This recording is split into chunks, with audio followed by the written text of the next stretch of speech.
I've invited David to join me at a country house in Hertfordshire where, without using any tardies, I'm going to show him a different way to travel through time and space. So which doctor were you growing up with?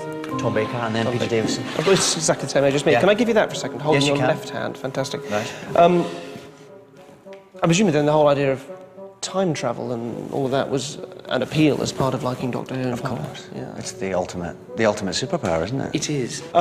You picked a treat card. Did I? Yes, you did. You did. Good. So you can breathe a sigh of relief there. And the treat that I'd like to give you is an experience of a sort of time travel. I'm going to begin by taking you back to a very specific date, Right. at a very specific time, Right. and ask you for things that can be verified. All right? So that's what we're going to do. First of all, thank you very much for coming along and doing this. Look at me now and just sleep. Now you can stand and relax and just let yourself drift down. Genuinely, just with my voice just there in the centre of your head and floating around you, and just genuinely start to relax as you stand. And I'm going to move a chair behind you. I'm going to take your hand, and with your eyes closed, I'm going to sit you down in that chair right behind you. You keep hold of the envelope. I'm going to put your hand there, and as you relax, as your hand stays right there, that hand doesn't need to come down any more quickly than it takes you to just drift and sink away at your own rate and speed. And I'd like you to be aware of the envelope that I've given you, and just to keep that hand that's resting on it, continuing to rest on it. And what I'd like you to do for me, David, is to imagine yourself in a hotel corridor with doors on either side of you. And as you just begin to picture that in your mind, you're going to start to move as if you were being pulled backwards, slowly at first, through that corridor. I want you to be aware that this corridor takes you back through time. Now, as you hear my voice, you start to move, but this time you feel there's a real pull. You begin to feel it building like a G-force as you move backwards through that corridor, and those doors just start to whiz past you, and you start to see the 60s go past. You'll even notice a change in the decor of the corridors, and then you realize you're going back through the 50s. You feel it picking up speed, and you really feel that inside of you, pulling you back through the corridor faster and faster. Can't even keep track of the doors now. Difficult to keep track of the years, finding yourself going back through the wartime, through a sense of that period, and then you stop there. As you come to a halt, you look at the sign on the door, you see that it says September the 29th, 1938. Step through the door. Now, you're in a place called Chester Square.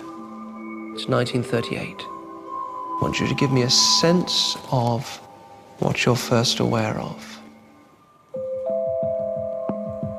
There's a road. Mm-hmm. And there's a car that's stopped. There are lots of people. There's been an incident with the car, and anxiety amongst them. So there's a lot of emotion. Mm. Okay. It's a woman. And what happened? The car stopped, and there was a bit of a hullabaloo. Okay. It's about her. It's something she's done or something she represents. And as you look around the square, is there any buildings? The church. So there's a very strong emotion coming from this crowd towards this one woman. Mm. Here's what I want you to do. I'd like you to slide from where you are. Find yourself going back through the door. This time you're going to move forwards. And to shoot forward now, coming right up to the present day, and when you get there, you feel yourself waking up.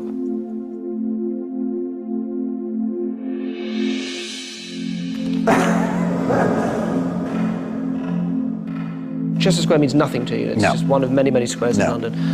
Just open up the envelope. Just pull it straight out. Don't turn it over quite yet. Just pull it out. So this is a newspaper. Yeah. From September the 30th, 1938. There is an article on the front page of that paper, which, if you turn it over, I've put a couple of arrow stickers there. Can you read that out? Crowds of women rejoicing at the news from Munich cheered Mrs. Neville Chamberlain for several minutes last night as she left St Michael's Church, Chester Square, London, where the Archbishop of Canterbury had addressed a broadcast service. As Mrs. Chamberlain appeared at one of the doors after the service, a great crowd were waiting to cheer her. By the time her car had arrived, they had grown to several thousands, As she stepped into the car, they surged round her, cheering continuously. Oh, interestingly, the first thing you went to was the image of a car. It really was, with yeah. loads of people around it. I'm so important I hadn't told you that story. Not at I hadn't all, told you what no. happened. Listen, I'm going to stop there, but thank you Right. very, very much. That's fantastic, really interesting. Thank you, Okay. thank you. I wasn't enjoying being amongst those people. I was quite glad when I was told to go back into the hotel corridor again. That felt like a relief.